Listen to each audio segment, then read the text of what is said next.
Yeah, you can just sit here. Okay. But you should, yeah, because this faces Kelvin is right here. Oh, okay. They're not, they don't. Oh, okay, excellent. Thank you. Yes, here. So, Do you mind if I switch and do community services? If you want one, you can ask for one. yeah, I was just, hey, Joan. Yes, Joan, I'm like, okay, they're all. So, what we're gonna do, we're gonna take Larry's role, Okay, move it up first. okay. And I'll make that announcement at the beginning, and then Larry. I started laughing. Right, okay, perfect. It's And around Larry there, can go home after that. Yeah, and then so's the study session. I just, You're looking for it? I was, and she comes over and opens the door for me. Uh-huh. I told Holly, I go, Holly, Okay, the meeting will now come to order. Roll call, please. Deputy Mayor Pelosi, Here. Councilmember Baggett, Excused. Councilmember Brown, Here. Councilmember DeCoursey, Here. Councilmember Holman, Excused. Councilmember Trout Manuel, here. Councilmember Wales. Excused. Okay, what we're gonna do, we're making an adjustment to the agenda. And so we're gonna bring item 4, Roman numeral 4, municipal services discussion items up forward. So I'm gonna release the meeting to Councilmember Brown to illustrate that. So, I guess we're prepared for the presentation, so if we could go ahead and commence the presentation. This has to do with King County, South County Recycling and Transfer Station. Correct. Good evening, and thank you for having us here to present an overview on the status of the South County Recycling and Transfer Station. The photo you're looking at shows the site of the transfer station on the right-hand side, the cleared area there. And in the upper left there, you can see the existing Algona transfer station.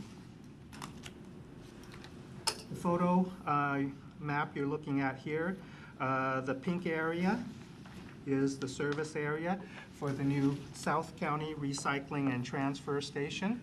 The station will serve the cities of Algona, Auburn, Federal Way, Pacific, and the surrounding unincorporated areas. The approximate population within the service area is 286,000 people. The predominant languages in the service area are English, Spanish, Korean, and Russian. The site of the new South County Recycling and Transfer Station is shown within the orange dotted area. The blue boundary you see is the buildable area on the site. The new transfer station is fronted, the frontage road is West Valley Highway. And on the left side there, you'll see the existing Algona transfer station. The existing transfer station is approximately 4.5 acres in size. The site of the new recycling and transfer station is approximately 19 acres. However, approximately 9 acres of it is steep hillside and not buildable.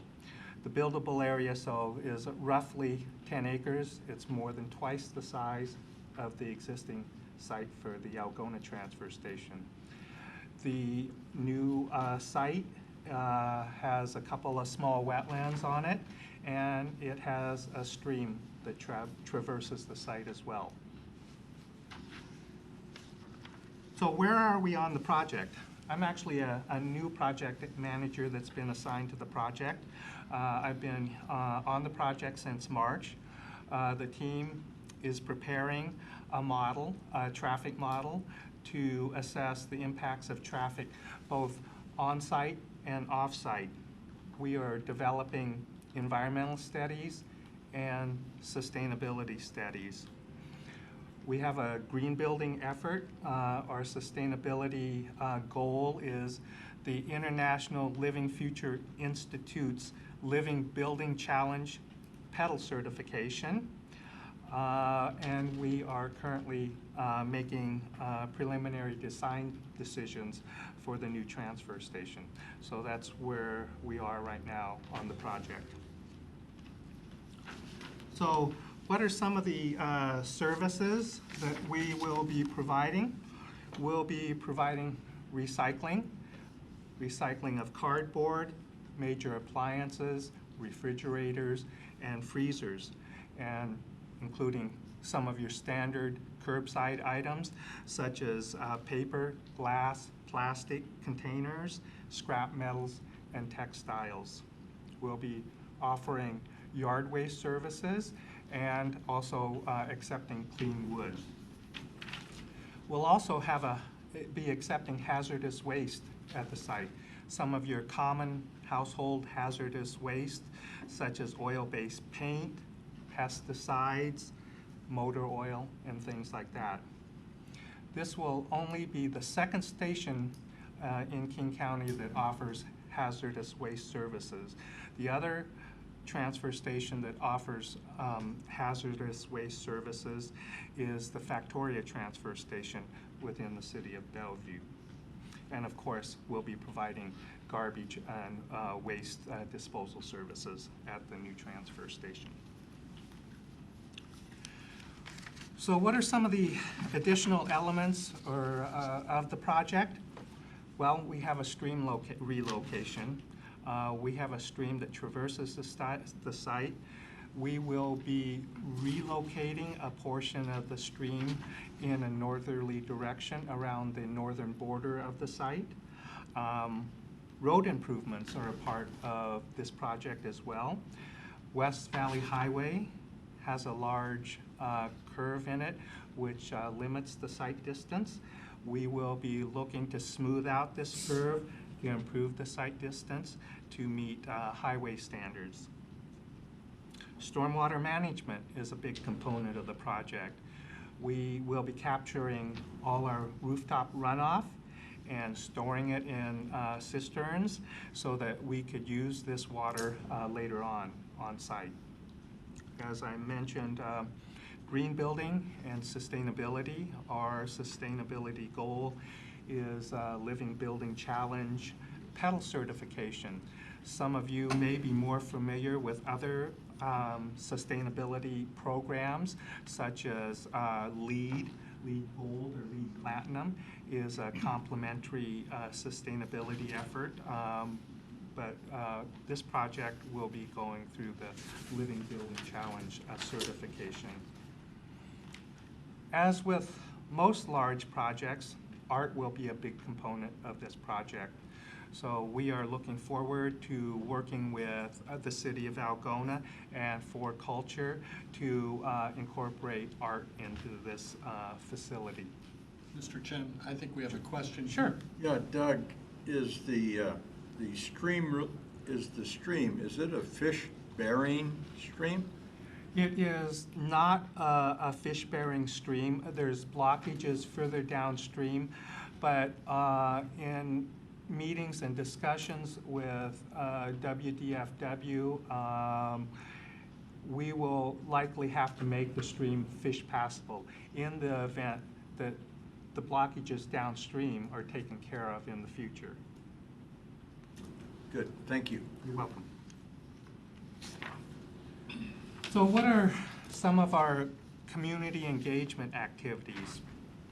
Well, we have formed a design advisory group.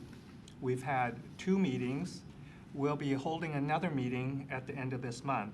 Actually, at the end of this week, we'll be having the next design advisory committee meeting on Thursday. We've had an open house. We are planning to have another open house later this year. We have offered presentations to city councils and community groups. A presentation was made to the Algona City Council on May 13th, and I'm here tonight making a presentation for the city of Auburn. A presentation was given to the Senior Center at the City of Pacific as well earlier this month. We have an online open house It's open through June 2nd. It offers an opportunity for people to provide input on the project in 4 languages: English, Spanish, Korean, and Russian. Our social media outreach is directing people to the online open house so that they can provide input as well. We've placed display boards in the city halls regarding the project for all the cities: Algona, Auburn, Federal Way, and Pacific, including the libraries within the service area. We've sent out 360 invitations to neighbors offering tours of a modern recycling and transfer station. We've sent out over 3,000 mailers directing people to provide comments at the online open house.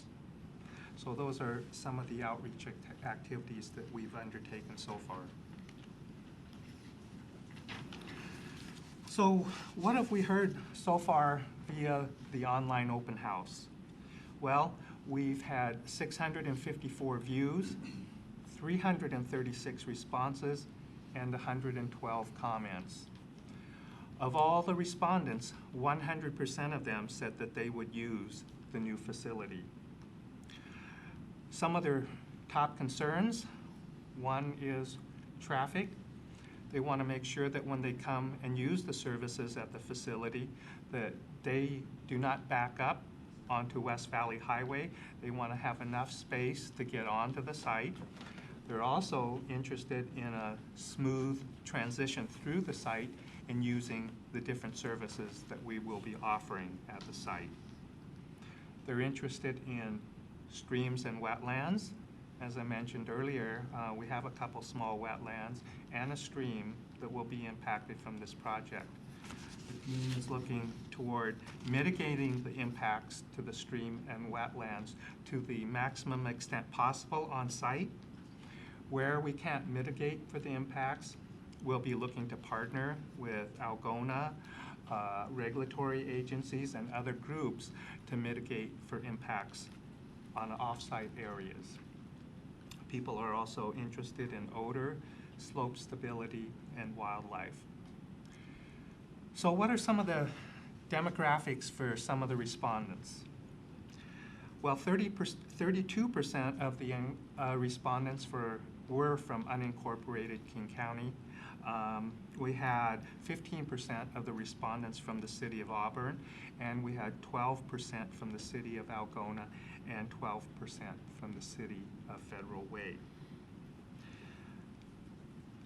Of those comments, a lot of the respondents were looking for different benefits associated with the new project. Quite a few of them are looking for opportunities for apprenticeships and training. So we will be looking for opportunities to see how we can provide apprenticeships and job training through the equity and social justice component of the project. They're also interested in environmental education. Can I ask a question? Sure. Yes. How many employees are you going to employ at this facility? I'm not exactly sure. It depends on you mean permanent on-site? Full-times? Full-time.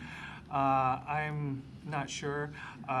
It is a facility where there will be certain permanent staff, but some will rotate from other transfer stations, I suspect. I'm not directly involved in the staffing. That's kind of the operation side of it, but I could be glad to look that up for you and get an estimate. Also, the control of the smell. Is there going to be, will the smell be very high in that area, or is there going to be a way of controlling that smell? Well, I suspect that most people won't notice it unless they're inside the building.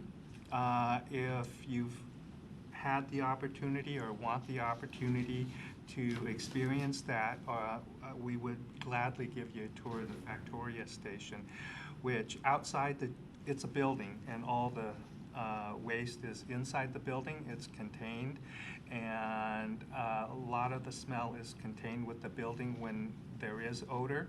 But we also are working on the design. The current method for controlling odors at the Factoria station is an odorized misting system, which really cuts down on the odor. And on top of just being contained inside the building, it really reduces the extent of the odor. Okay, thank you. Yep. People are interested in environmental education. The team is looking to incorporate environmental education features to the extent we can within the design. People are also interested in walking and bike trail and meeting space. So where are we on the schedule? We're currently in preliminary design.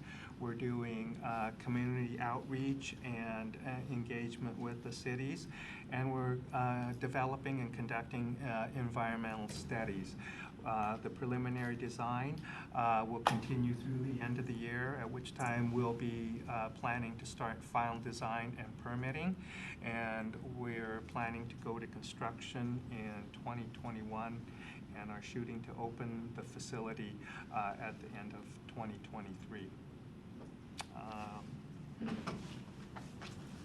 So how can you learn more about the project or get involved in the project? You can give input via the online open house that I just mentioned.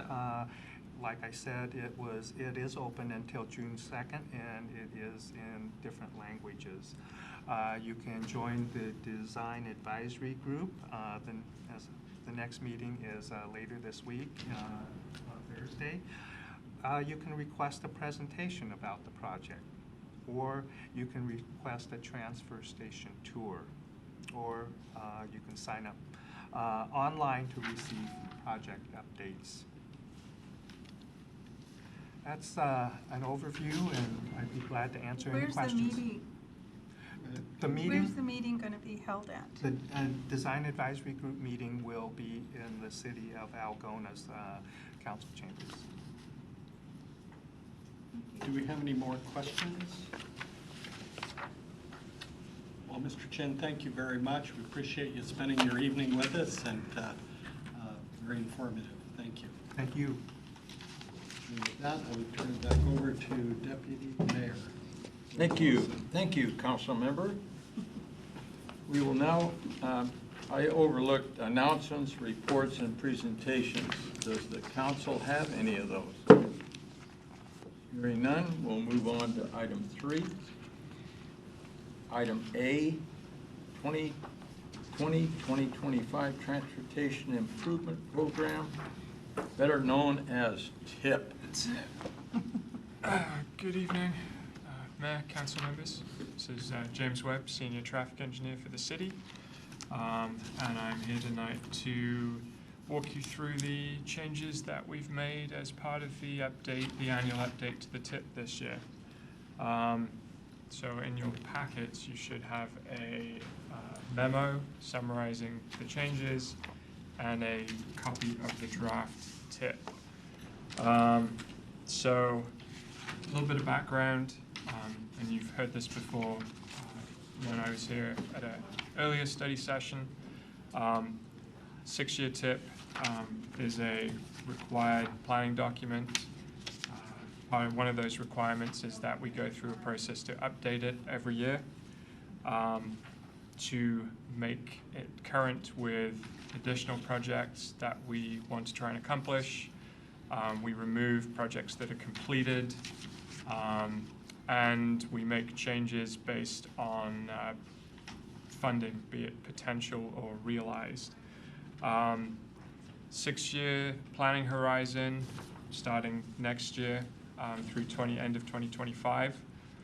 The first 3 years of the document, the projects are required to be financially constrained, so we can only program money that we either have in hand or have a high level of certainty that we're able to acquire.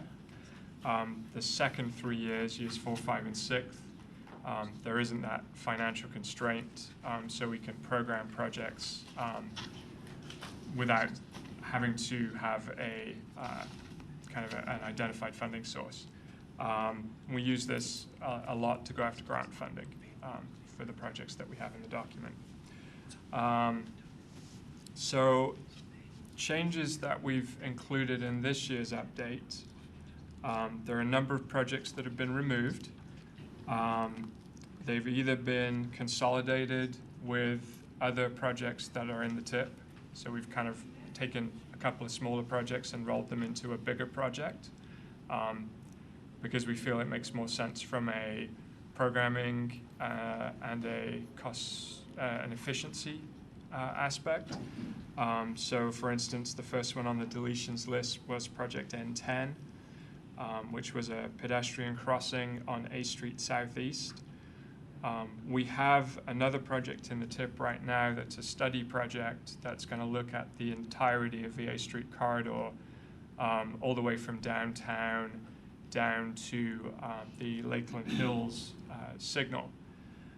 So we've rolled that crossing is located within the project limits of the study, so it made more sense for us to reevaluate the need for that as part of that bigger corridor study and then program that appropriately based on the findings of that study.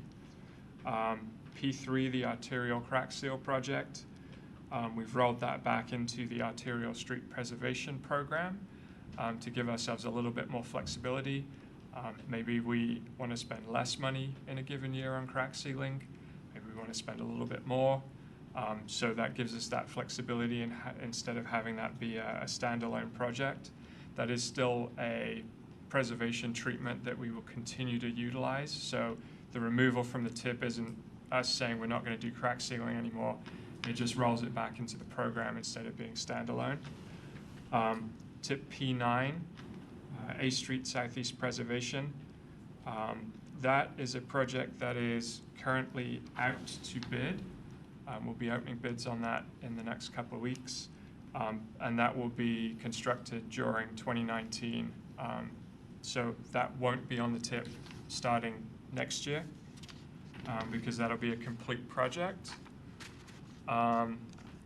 Next one on the list is the A Street Southeast Lakeland Hills Way intersection study. So again, that's one that we rolled into that larger A Street corridor study to gain those efficiencies and to kind of come up with some better solutions for the whole corridor.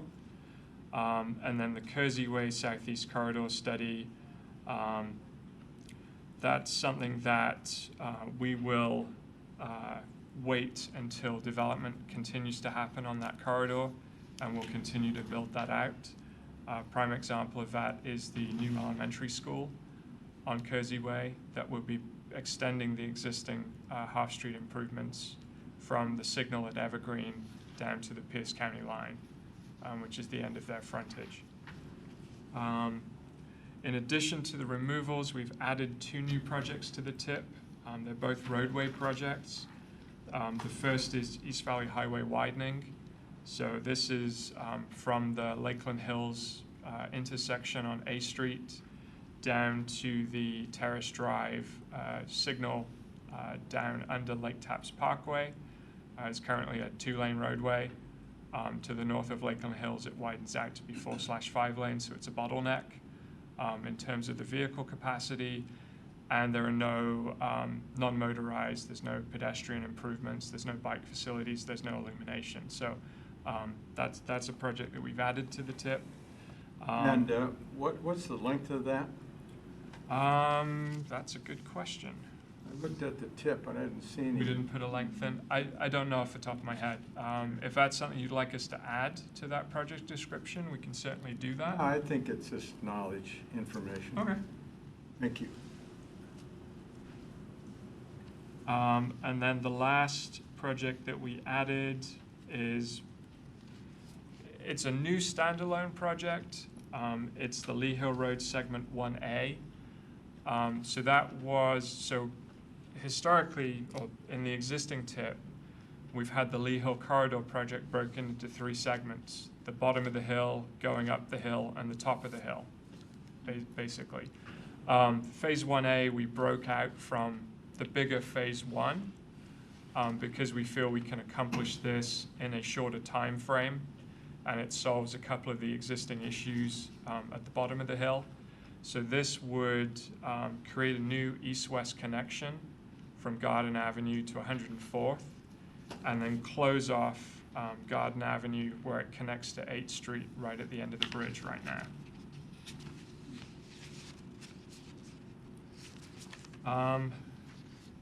Other modifications we've made, we've changed some of the funding sources for some of the projects around based on the budgets that we have available.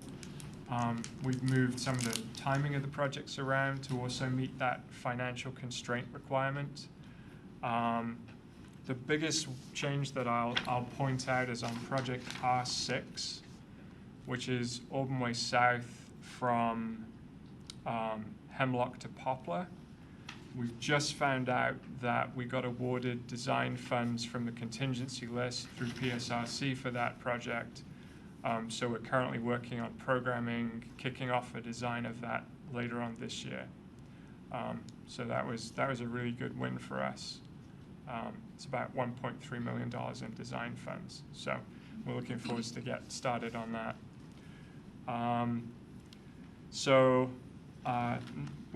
This is the second time that we've brought this to study session to discuss with you.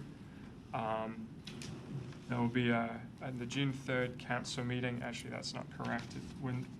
There will be an item on the consent agenda to schedule the public hearing, which will be held on June 17th, hopefully along with adoption of the document. And in the meantime, on June 11th, we'll be taking this back to the Transportation Advisory Board for the second time to discuss it with them also. So that's all I have for a presentation, if anybody has any questions. Where are we getting the $25,000 for R26, the widening of East Valley Highway? 26 is... Valley Drive, Terrace View. This is on page 89 of 123. R26? Yeah, tip number R26. You said 20, oh, the annual Cost. the maintenance cost? That's just an estimate for the fact that we'll have a wider road to look after and additional storm facilities, additional lighting, just the ongoing maintenance of those additional facilities that get built with the project. Okay. Any other questions, council? All right. Thank you, sir. Good job. Now we'll go to item B for Boyd. Resolution.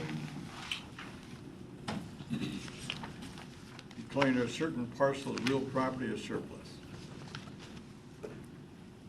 And we have. Passed out, and I've already provided one to the clerk. All right, thank you. Gotcha. Thank you.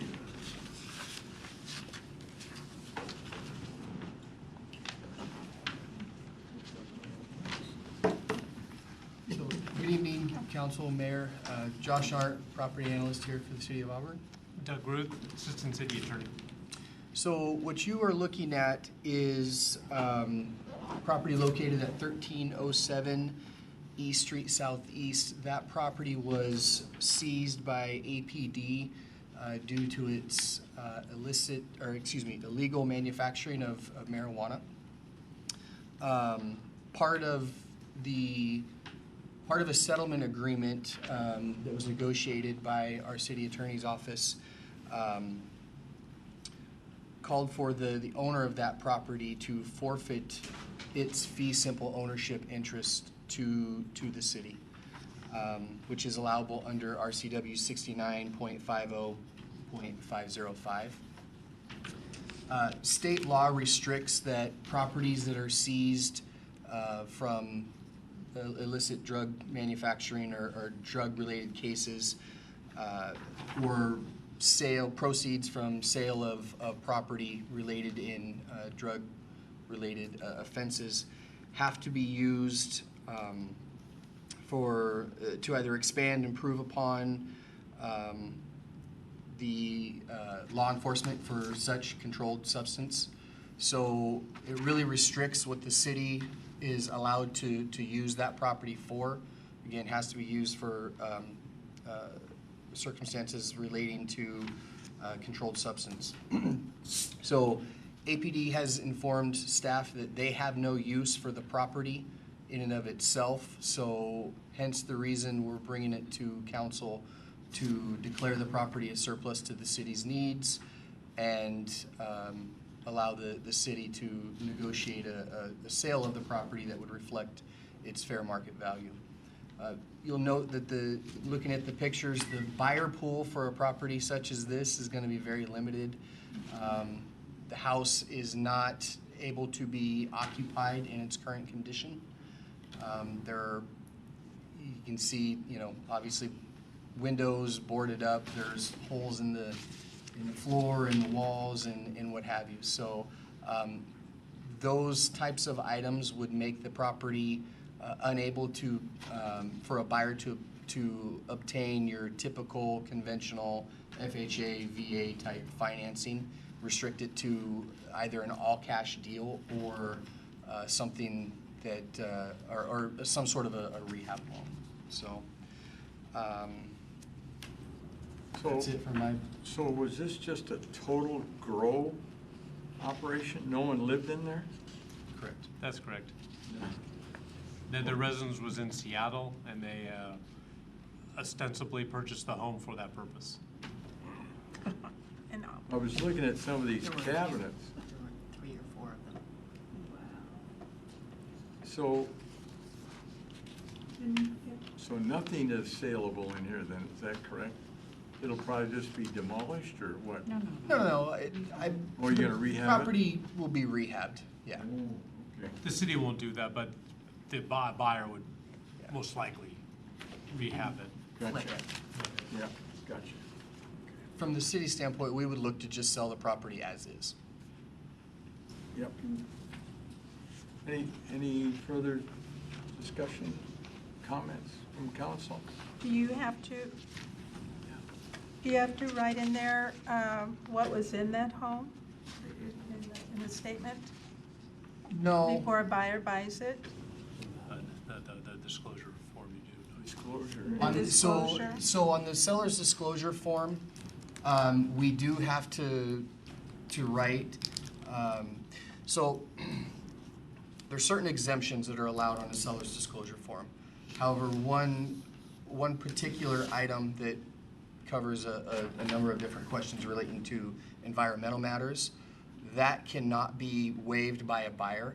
So as part of that, one of the questions that's asked on that form is if the property was used for illegal drug manufacturing or anything pertaining to that. So yes, that will need to be disclosed, and law requires that a purchaser receive a copy of that disclosure form, which they will. So any buyer that buys the home will know full well what the property was used for.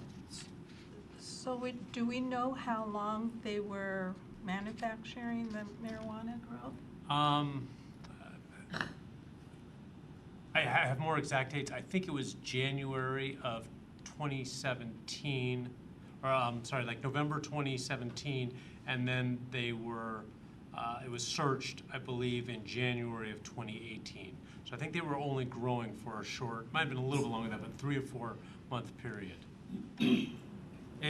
That's my recollection. I could find more exact dates if you want. Okay, any further? All right, hearing none. Thank you, gentlemen. Now we'll go to item C for Charlie. Resolution for Medic 1 Emergency Medical Services, EMS levy. There was an updated version of the resolution 5430 provided to council. Oh, okay. Yeah, we have a handout update. Is it an update or is it the same? Updated version. Okay, thank you, Teresa. All right, Shelley.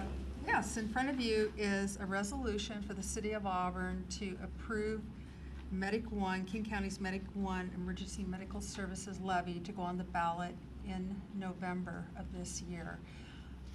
The requirement is that 75% of the cities over 50,000 in population need to pass this as part of putting it on the levy. In this county, these emergency services are all run by King County Medic, and you see the history of the levy rate here. The main difference, the primary difference between the first resolution that you received and the updated one is there is an updated levy rate that came out. The first one that came over a few weeks ago was 27 cents per thousand, and this one's 26.5 cents per thousand. That's the change. And I have broken out on the first one the citizens in King County and Pierce County portion of the city, and on this one I just took that out and just had one population for the entire city. So those are the changes. This is a routine thing, maybe not for this city. I can't remember 6 years ago for over 50,000 or not, but it's come at least one time before if it has.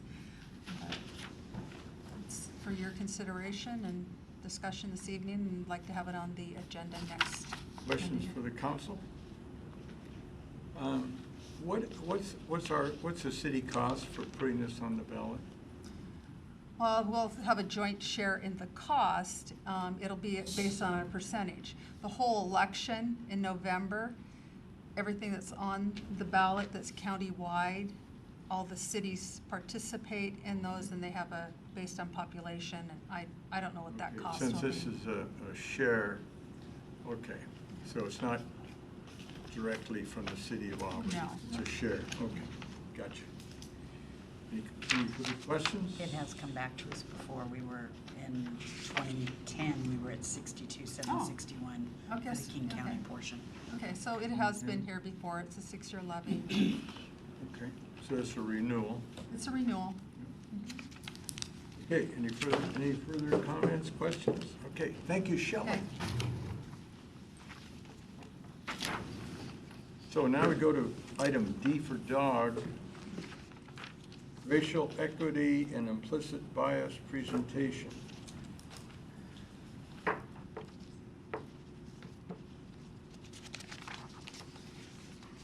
handout for all of you to go through.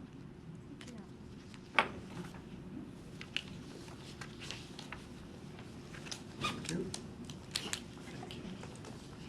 Short legs. They get tired hanging.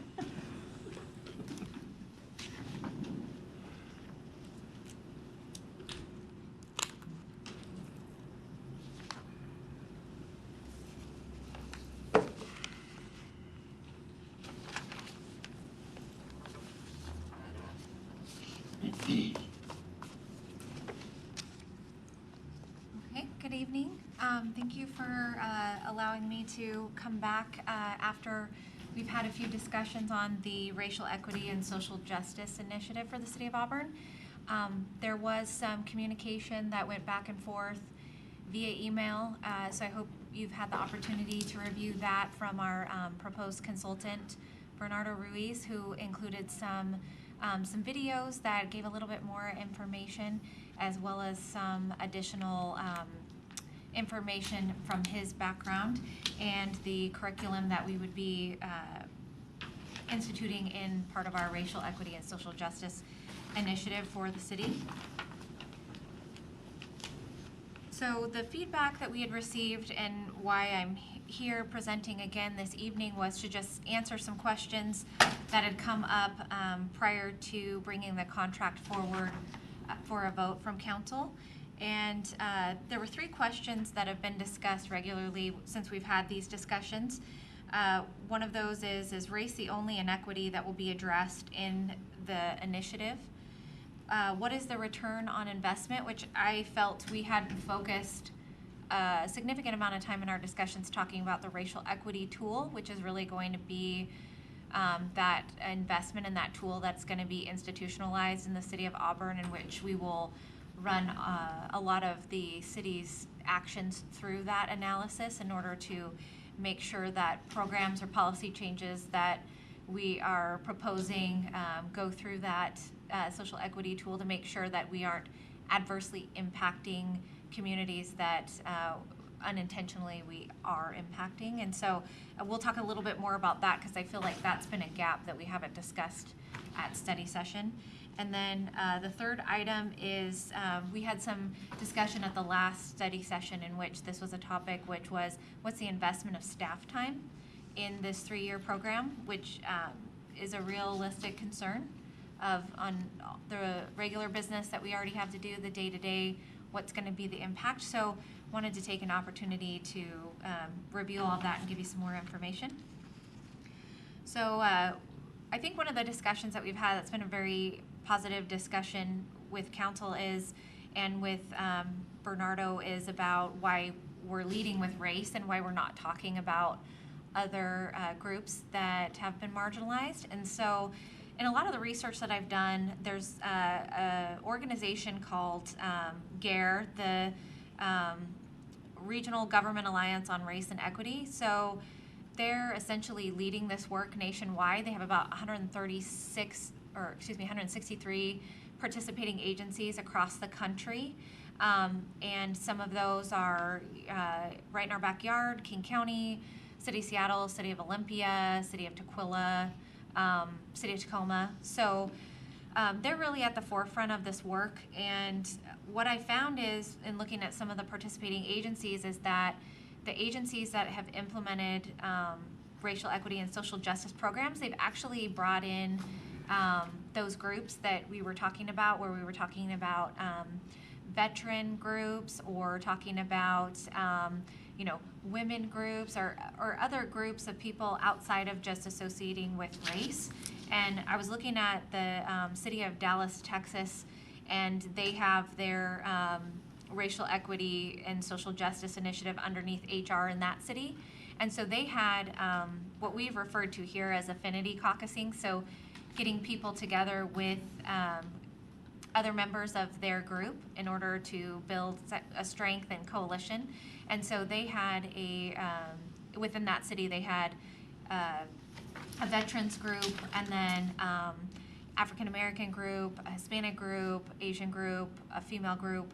So they had different affinity caucusing groups that I think, after talking with Bernardo, that's really, from what I've heard from council, is the direction that you want to go, is that we don't want to just center it on race. They also had an LGBTQ group as well. So it was multifaceted, I guess. It wasn't just centered on race. But with all of the studies that I read on the GARE website, as well as my discussions with Bernardo and his partner, Dr. Pon, who you haven't met yet, is that other groups are still marginalized, but that if we focus on racial equity, that will help raise the bar for all marginalized groups. And so I'll go through some explanations of what that looks like, because I think when Bernardo was here, he was talking about that, but it's hard to visualize what that looks like. And so there was some really good examples in some of the research that I had done. So strategies to achieve racial equity differ from those to achieve equity in other areas. And so a one-size-fit-all equity strategy wouldn't necessarily work, but if we implement those for racial equity, then it could apply to other marginalized groups as well. Or once we've instituted race, which would probably be the most challenging one, then we could implement strategies for those other marginalized groups as well. And in Bernardo's discussion, and I don't know if you've reviewed the materials that he handed out for the training, as I think a lot of that is applicable to all marginalized group.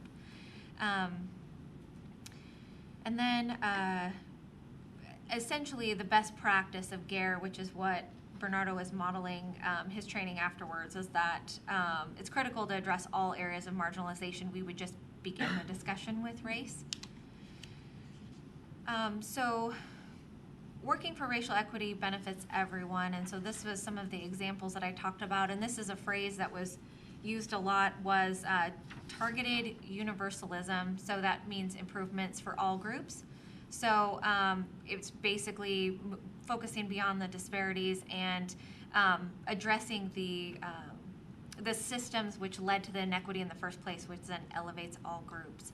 And so when we talk about those, there's some examples here that I thought were really powerful. So although there are a disproportionate number of youth of color who do not graduate from high school, there are many white students that do not graduate from high school as well. So when there's school districts that implement these racial equity tools and programs, they've seen the strategies work for youth of color, but they also work better for white youth. So that would be that systemic approach that Bernardo has been talking about, where it elevates all groups, not just one group. Even though the intent was to elevate one group, the impact has been to elevate all groups. Similarly, when there's disproportions in the criminal justice system that are devastating for communities of color, most specifically African American men, we can agree that those systems are financially destructive and unsustainable for all of us that pay taxes. There's higher rates of incarceration or recidivism, then that takes away money dealing with that problem from money that could be handled to figure out what the root cause of the issue was, and that would reduce those costs. So that's a collective benefit to anyone regardless of race. There's some discussion about when voting is constrained for black and brown voters, that low-income white voters are also likely to be excluded. They talk about historically during periods of poll taxes and literacy tests, more eligible whites were prohibited from voting than blacks. And then the fourth item, the goal isn't to eliminate the gap between white people and people of color, but to increase success for all groups. Racial equity develops goals and outcomes that will result in improvements for all groups, but the strategies are targeted based on the needs of a particular group. So essentially, systems that are failing communities of color are actually failing all of us, and that's where this term targeted universalism will increase collective success and be cost effective.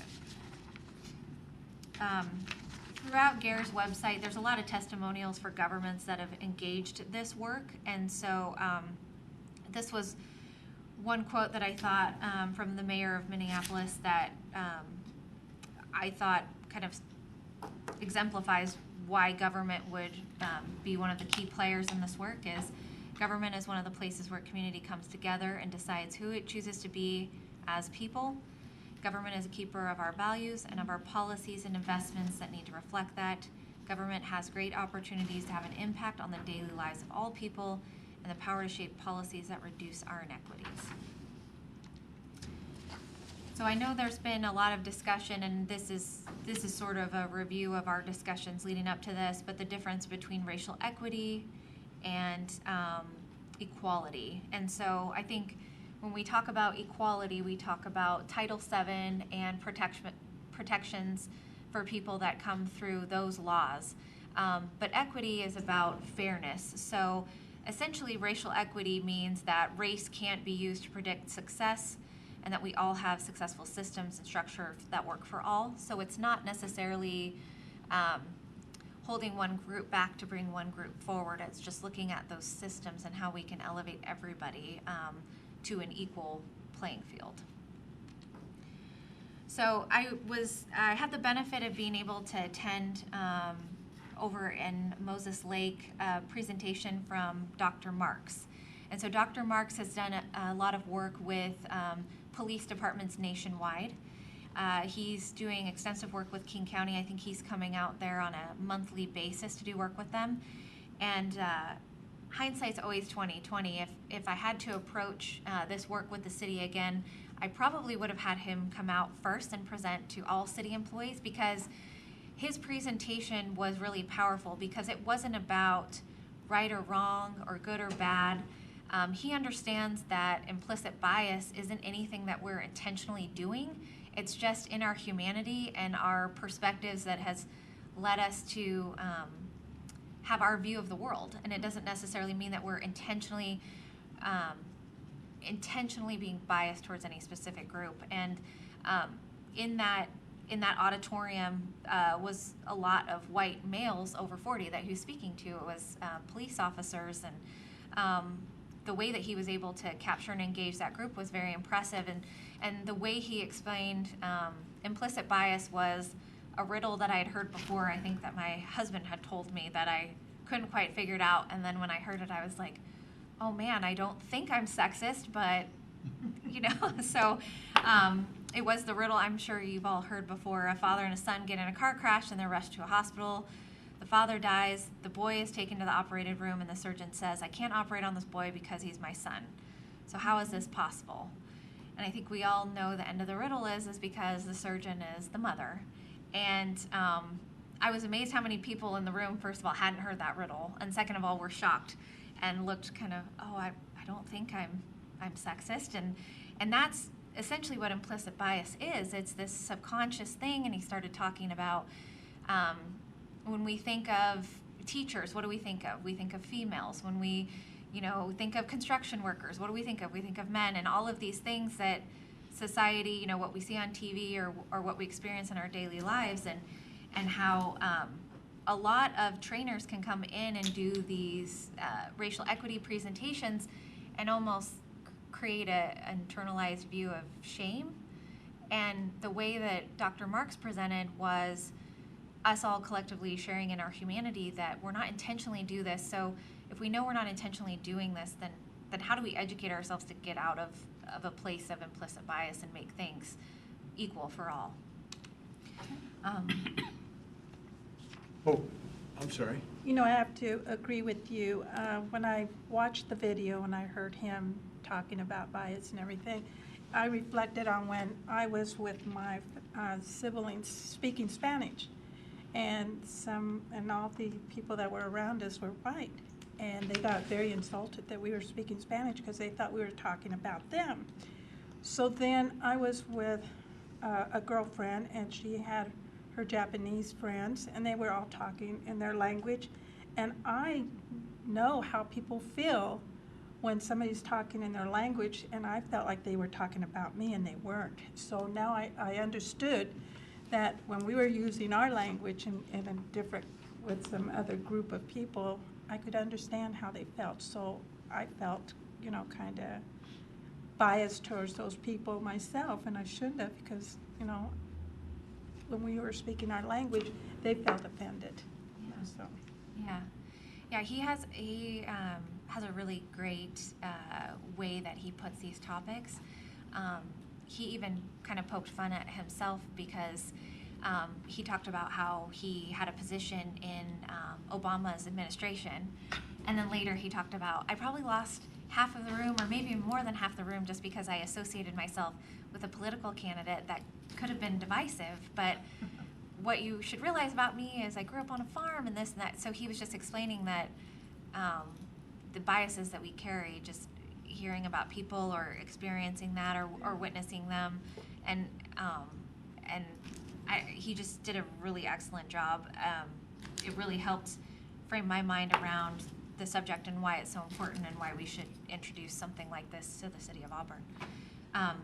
So I think it's important that we're using the same framework of the terms. And so I know we just talked about implicit bias, but I think racial equity, we're not talking about giving anyone preference or reducing standards that reduces quality or anything like that. We're just talking about looking at that race is not an outcome to predict someone's experience.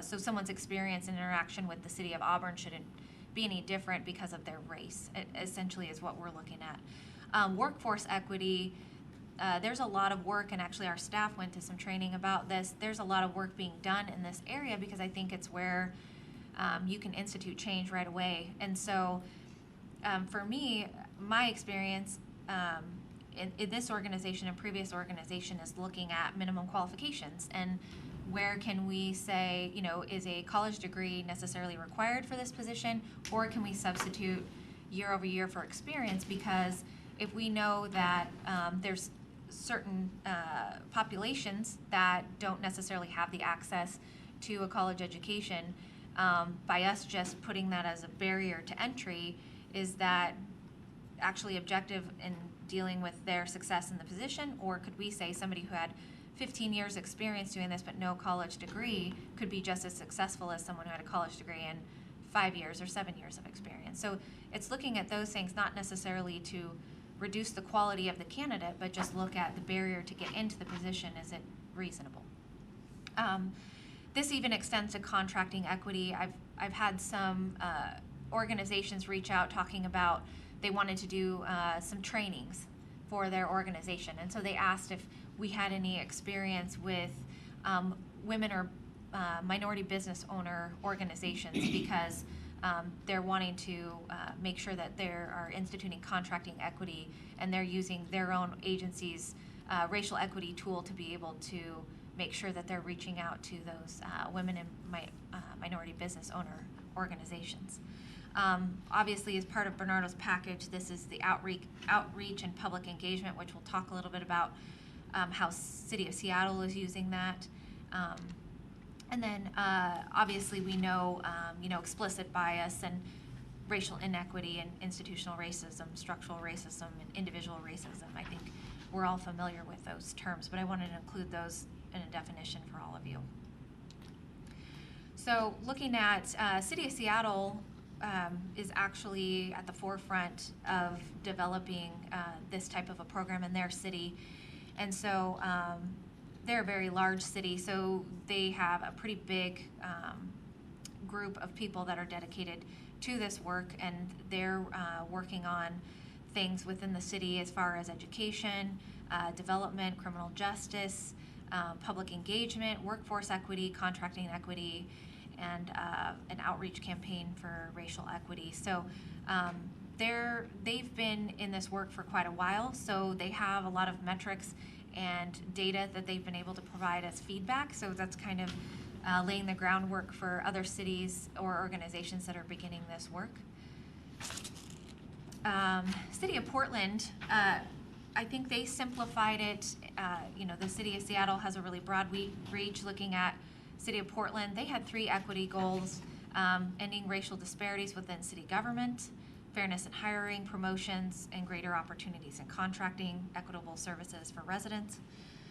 The second goal, strengthen outreach, public engagement, and access to city services for community of color and immigrant and refugee communities, and support or change existing services for racial equity best practices. The City of Auburn has, begun work in equity goal and equity goal 1 and 2. We just don't have a centralized program, but we have subset of other programs that we're working on in these areas. And then equity goal number 3, collaborate with communities and institutions to eliminate racial inequity in all areas of government, including education, criminal justice, environmental justice, health and housing, transportation, and economic success. So City of Auburn has begun a lot of this work with our outreach with other organizations. And so the strategies too, it's nice to be able, when you have a program like this, to be able to summarize it and be able to put this out to the public to show what you're doing. And then these metrics are what everything is going to be measured against. So when you have a program like this, I know we've discussed it very loosely with Dr. Bernardo, but these are the types of tools that you get when you invest in a program like this. So I want to talk more about the racial equity tool. So you've seen kind of the framework of what these 2 cities have done. Obviously, use of a racial equity tool, we've heard it in some of our neighboring partners. I think we heard it today in the presentation that we heard about the transfer station and the community outreach that they are doing to get feedback from groups that represent the population that will be utilizing that facility. So components of a racial equity tool. I have a question, I'm sorry. The last slide, the last type of bullet. Use of racial equity tool may begin with a particular government process, such as a budget review as occurred in Seattle. What was that all about? So I don't have the specifics of what their tool did as far as going through budget. My guess is when a previous study session, I remember the representatives from Sound Transit talked about how a project in Auburn was moved up ahead of schedule because they used their racial equity tool and realized that they could make a bigger impact to members of underrepresented communities. So I believe that they bypassed a project that was slated to move this project up because of the impact that it could mean for those underrepresented groups. So my guess would be is that a tool like that, as we would go through budget priorities, we would run it through and say, what is the biggest impact that we would have for our racial equity and social justice program by implementing this budget item? And so we would then prioritize or go through that level of analysis to see. And so when I was reading through some of the other cities and their programs, there was a lot in parks that was done that way. So maybe they moved up a project in a park in a community which could benefit from that and had the racial diversity that it would make a big impact in that area versus in an area where potentially you wouldn't have as big of an impact from a racial diversity perspective. So they talked about those types of things, of just analyzing where you implement different programs in a city, going through that tool. Can you find out more about that? Yeah, definitely. Thank you. So components of a racial equity tool in the simplest form, you're proactively seeking to eliminate inequities and advance equity. You have those benchmarks, the clear goals, objectives, and measurable outcomes. You ask about who would benefit or be burdened by a decision and the unintended consequences, and develop mechanisms for the successful implementation. So looking at GARE and all of their case studies of these racial equity tools in action in different organizations, they talked about the impact that it's small changes over time, but those small successes become big successes overall of the program. And so I think it was just trying to set the expectation that you'll have small successes by doing this, and it's not going to be one overwhelming project and then you're done. It's little changes over time that will help impact those larger changes.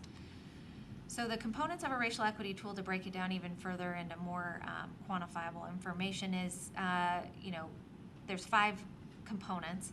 So inclusion and engagement. So that was what Bernardo was talking about, is the community outreach piece, which would be in the 3rd year of the program. So it's getting the feedback from the groups in the community that you are specifically trying to target and reach. So we would provide mechanisms for that. And when you looked at the org chart from the initiative from City of Seattle, they have some of those groups out there that continuously give feedback to the city. Item 2, being data-driven and accountable. So if you're making a financial investment in a program, you want data to make sure that that investment is returning dividends for the city. So it's very important that we do a baseline data analysis of where we're at, and then how implementation of the tool has helped, if it has helped, and then that way you're able to shift course. Yeah, I was just going to ask, in this data set, can you think of some examples that you've seen where the kind of data that will measure these impacts? Yeah, so City of Seattle in 2012, when they, and I'll go through that a little bit later, they used essentially a employee poll as well as a community poll. And so they set a baseline. And so that's then where they will be reevaluating that. From the HR perspective, I know that City of Tacoma took census information because a goal of their Racial Equity and Social Justice Initiative program was to have the workforce reflective of the community that they served. And so every year in their budget cycle, they were going through and reporting on that metric. So they were seeing how much further they had worked towards that goal, and then reevaluating why they hadn't made progress and what steps they were going to take to try and make progress. Some of the actionable items out of that, I know City of Tacoma has done community engagement where they've had people that are interested in working for government. They have open houses where they talk about going online and filling out the applications. I know that other cities have made outreach to WorkSource where there's unemployed people, where they're familiar with the City of Auburn's application process so they can help guide them through that. So there isn't any issues of having access to a computer or internet at home that would prohibit somebody from coming to working at the city of Auburn. And then I know a lot of cities, like City of Renton, for example, they're doing blind screening of candidates. So they're removing names from the application and just looking at education, experience, those types of things, job duties of current position or previous position. And they reported just anecdotally that the hiring managers have said that they actually feel like they're getting more qualified candidates by just looking at that. So I can speak from the HR perspective because that's my area of expertise, and I network and talk with other HR professionals that are doing work in this area.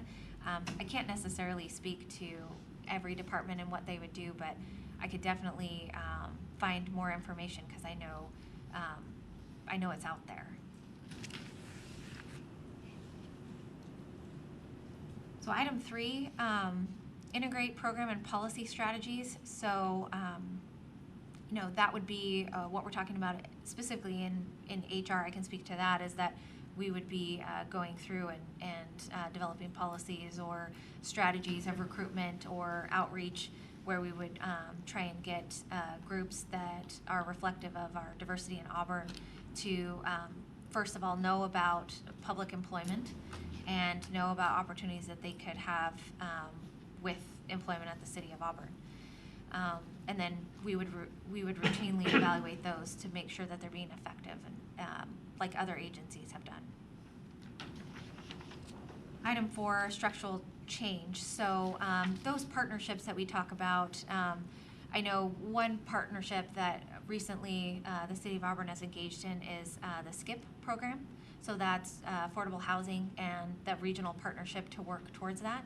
So with a lot of GARE, they talk about this regional partnership and how that can really benefit these programs to be successful. So that would be an example of that the city of Auburn is already engaging in.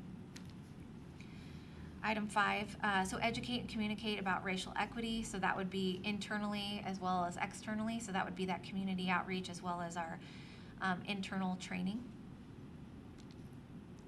So this was an example of City of Seattle's analysis that they do. It seems really simple, but really this is what you're looking for. So how much did we do? How much service did we deliver? The number of customer serves and the number of services and activities.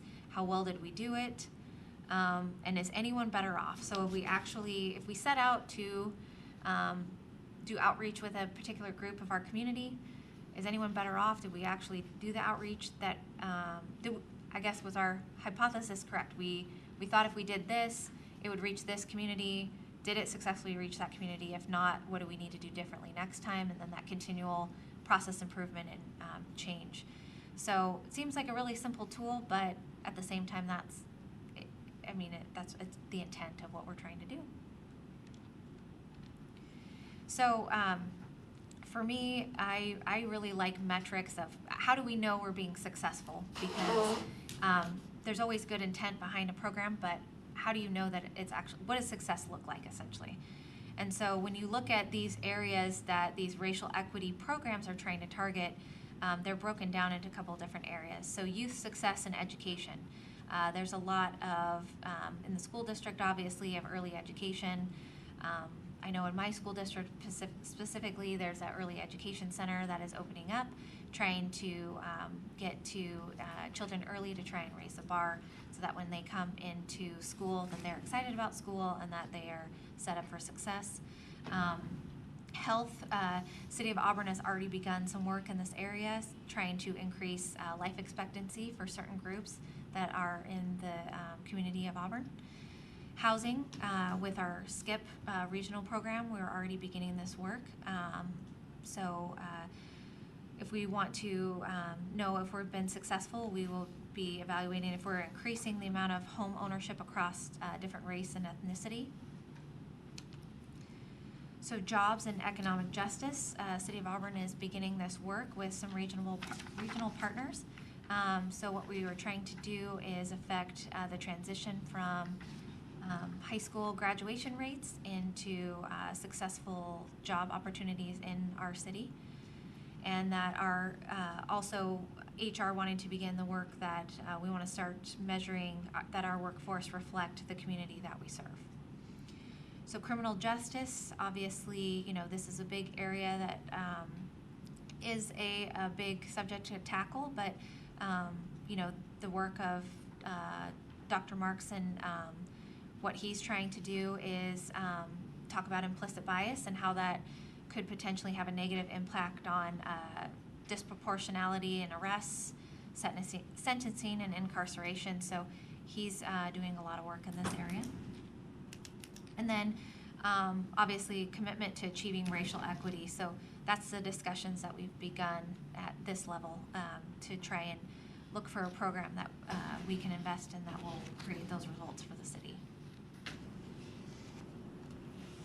So I talked a little bit about the survey data that Seattle talked about. So they did an internal survey of all city employees every 2 years.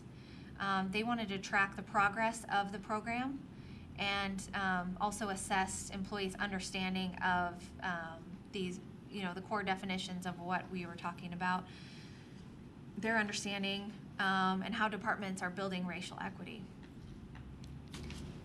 So in addition to that, Seattle is doing a regular survey of residents across the city, and those results from the survey were very clear that community attitudes and perceptions about racial equity matter.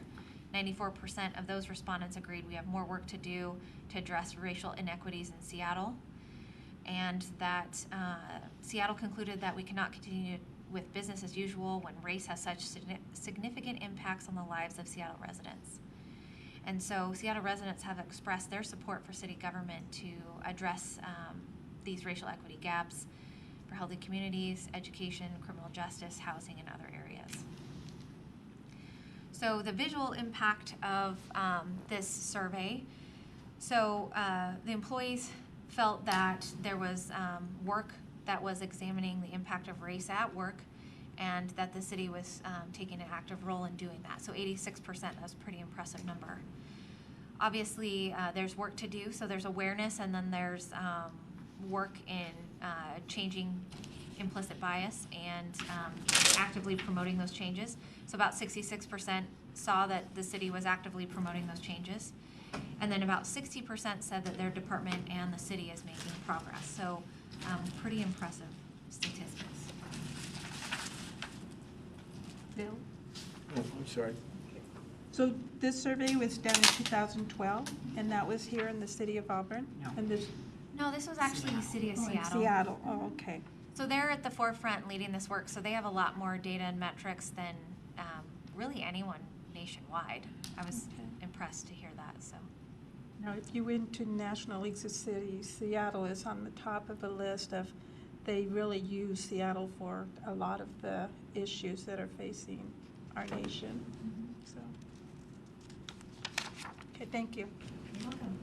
And then so this was also the city of Seattle residents that responded to the community survey. So 90% that racial equity is a government priority.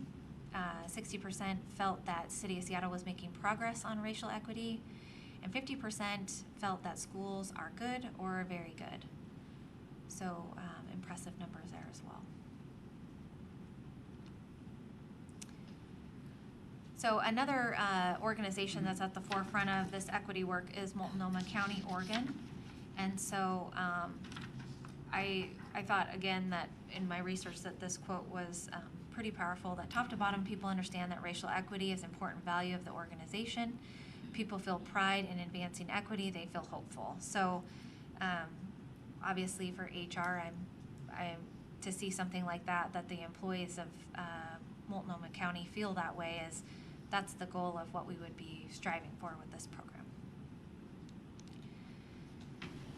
So the biggest question out there is how do we communicate this urgency among those who may not be fully invested in racial equity as a priority for their work? And this was a big topic in Dr. Mark's presentation is I think a lot of people aren't necessarily aware through of their implicit bias. They aren't necessarily aware if they don't experience racial inequity, they're not necessarily aware that it exists, or they don't feel themselves are actively, discriminating against anyone, and so they don't necessarily know why the work is a priority. And I think a big part of that Dr. Marks was talking about is perspectives, and so in being able to engage, the workforce and the citizens of Auburn, you need to understand the psychology behind this. I think a lot of people use the term, and I didn't realize that this term was offensive, was being colorblind. A lot of people say, I don't see color, I treat everybody the same. And the studies have shown that that mentality is not necessarily as effective for engaging race issues directly. And so, but it's very important that they understand that crafting these messages requires an understanding of how framing works in people's minds, the psychology of implicit bias. And so frames are essentially a definition is network of association we use to interpret information. This is our filters that has helped us make sense of the world. So it could be where we grew up, our own race, our own gender, our own disabilities, our own veteran status, all of the things that make us who we are has shaped our frame or our perspective of the world. And it's not just what we think, but it's how we think, it's how we process information. So people tend to reject facts that do not fit within their pre-existing frames. And a pretty powerful example, there are more white women on welfare than black women, but people will reject this fact as untrue because it does not fit with their idea of who a welfare recipient is. Dr. Marks spent a ton of time in this area, and it was really powerful where we all were on our devices answering surveys anonymously. And so he would ask us a question of, what do you think the highest incarceration rates are by race? And so we would answer it, and then our frame or our stereotype or our perspective of what we thought was often wrong. And it was shocking because you think, oh, I'm pretty up to speed on what's going on in society. And time and again, everyone was just shocked about how wrong we were about the actual data that's out there. But that's what we see on TV, and it's what we hear. It's our experience in the world or what we see out in our community. Question for you. Yes. Can you go back to that one statement ahead of this? How do we communicate? Urgency? Yes. Okay. Explain that again, please. So this is how people that are working in this work, so Bernardo or Dr. Pond that you've had yet to meet, how do they come into an organization like Auburn, and how are they going to get the employees of Auburn or the citizens of Auburn to realize that this is a priority and that there's a sense of urgency here? And I think a lot of times people think that they are going to come in and say that things that we have done are wrong or our perspectives are wrong, and there's a defensiveness that comes with that because we're not intending to exclude any group. We're not intending to, profile anyone or exclude anyone or prefer one group over another. It's not intentional because we're good people and this is our perspective, and so we're handling issue within the city of Auburn from an employee perspective or a citizen's perspective. We all think that we're doing a good thing and we're doing the right thing by all citizens. And so because we feel that way and we think that way, and that's truly where our hearts are at, we don't think that there's a problem. But people that are working in this area realize that there are problems, that there are inequities. And so how are those people going to come in and get people to change their perspective or change their frame? And it's really delicate work, and to see how Dr. Marks handled it, it was in a very engaging and collaborative and non-threatening way. And Chief Pearson had talked about how he had spoken to police chiefs or a group of police management personnel, and how do you keep a room like that engaged and getting them to agree? Like, maybe I am unintentionally having biases, just like I talked about the example of, well, I didn't intend to think that the surgeon was the father. It was, you know, I mean, it's that implicit bias. I don't have a trouble with biasness, but equity. So if I'm in a class and I'm colorblind, now we're going to throw in equity to make those two individuals the same, to compete? How does that work? I think, so we would look at and we would say, okay, let's say you're competing for a job and one person is colorblind and one person's not. Where equity comes in is color blindness even an essential, do you need to see color as an essential function of the job? And maybe the answer is yes. Well, then this person is not qualified for that position because it is an essential function of the job. But maybe it's not, and this person can still be successful being colorblind.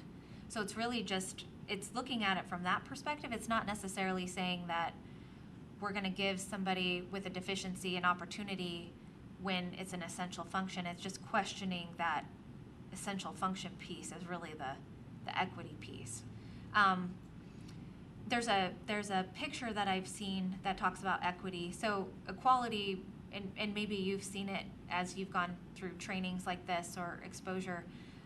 It was a fence where there's a football game being played, and everyone wants to see over the wooden fence to watch the game. So equality was giving everyone the same size stool, but I'm 5'4" and this person is 6'5", and so equity is, can I have a taller stool so I can see, as well as you don't need a stool because you're 6'5". And so in my mind, it's framing that as everybody has different needs, and so can you meet everybody where they are and their needs in order to give them an opportunity to be successful. And sometimes you can, sometimes you can't, and that's what the analysis will show. Do you feel that sometimes all equity matters can be equaled out? Well, I don't know if I have enough experience in this area. I wish I was a subject matter expert in this area to speak to that. All I can speak to is my perspective in employment, for example. And so I know, looking at, okay, let's say to be a police officer, we said we want a really educated workforce. So a minimum qualification is we're going to have a bachelor's degree for every police officer, and that's going to be a minimum requirement. Or let's say that we want police officers that we're only going to accept laterals, so people that have prior police officer experience. But yet we send them to an academy that trains them to be a police officer, and then we have a probationary period, which then gives them on-the-job training. So really, do we need them to have all these things to be a successful police officer? Or could I go find, a transitioning military member who doesn't have a bachelor's degree and doesn't have any law enforcement experience, and can I successfully make them a police officer? And it might require more investment, it might require more training, but there's a financial investment where we could level the playing field where anyone could join that profession. However, we might have somebody then who is disabled who wants to be a police officer. But the essential functions are such that there's a high physical ability required to do that job. So we might not be able to have that person be a police officer because we can't meet everybody there and make a level playing field for everybody. But the education requirement or the experience requirement was an easy thing for us to drop. And then we just make an investment in additional training for them, which then makes them successful for 30 years. So I don't know that it necessarily works in every scenario like the one I just explained, but that's the only thing I can speak to in that regard, just from my background and expertise. Thank you. Yeah. Oh, I'm sorry. You mentioned something about starting, and I think this is the perfect, about when we should start on something like this. There's never a perfect time for it, but I think it's time that this city looks at this race equity, because we need to start somewhere and sometime, and I think this is the time for us to, because if we keep putting it off and putting it off, we're going to continue going the way we've been going, and I think it's time for us to look at ways of making it a equal playing field for everybody, no matter if the color, sex, or age. It needs to start sometime. And I think it's time for Auburn to look at this, and we need to start sometime. Thank you, Larry. Well, and I think, Deputy Mayor Pelosa asked an important question, and that is, can we make things equitable and equal? And, I mean, we could certainly get into the definitions, but I think we aspire to work on these issues. We work to make things better. By virtue of our humanity, we're not perfect, but we certainly can work to improve what we do and how we do things. And so I appreciate that this is a struggle for people, because the very aspect of implicit bias isn't bigotry, it isn't overt intentional racism. It is stuff that we're not aware of because we haven't learned about it yet, and we don't live in everybody's skins, and we can't know what it is to drive through our community, and be black if we're not that. There's just no way to know. And so I think what we're talking about here is trying to learn to be a better community. And the fact that we just had filing week, and I think, I'm not positive, but I think Council Member Trout Manuel is our first person of color on this council. We have 3 that have filed in this latest election, and that 4. 5 maybe. Really? I mean, that's an amazing situation. But it tells us more about our demographics, shifting demographics in this city. And this training is intended to help the city do a better job at what we're all supposed to do. And is it a little uncomfortable for us? It better be, because if it's not a little uncomfortable, then we're not growing and changing. So I just have to say, this is our future.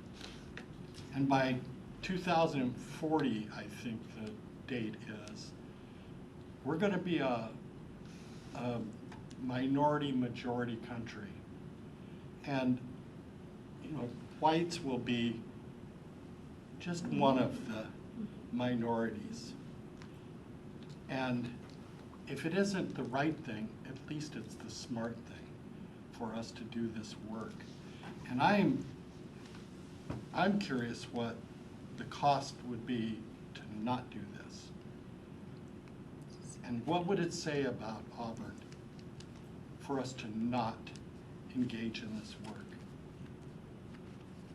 I mean, we see what's happening on the national stage, and I don't need to filibuster anymore, but I just want to say that I think this is really, really important for our future. Clyde. Thank you. Yeah. I think council filibuster, I like that. I think that when this was first presented, I was very skeptical of why and what the results would be. And Candace made an excellent point a little while ago, saying that if you look back at where you grew up and how you grew up, that has a tremendous impact on what we're doing. And I can remember back in my youth of growing up, of the area I grew up in, which is actually a very highly segregated area. Most of the Italian Americans lived on the south side of town, and those who were more affluent of different cultures lived on avenues, including one called Kingsborough Avenue. So it automatically gave you that status when you lived on Kingsborough compared to living on First Street, Second Street, or where you're on Broad Street. So those had a way of molding your framework to go forward. And the time I spent with the modular company in California, we had the large earthquake down there, and making sure everything's okay, and the fire department came in to check things out. And our workforce was 99% Hispanic, with about 98% of those folks coming directly from Mexico.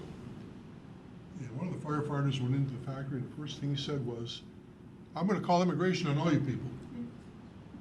Any idea of whether or not they were naturalized citizens, whether they were here on green cards, or whatever. He made a snap judgment right away that everybody working in that factory was illegal. And it took me back quite a bit. And I defended those folks naturally because that was what we had to do, but it was really a statement that really just shook me on that. And you go back in history, and there's a true story about the largest mob lynching in American history. It took place in 1891 in New Orleans. And there was a group of individuals that were accused of murdering the police chief.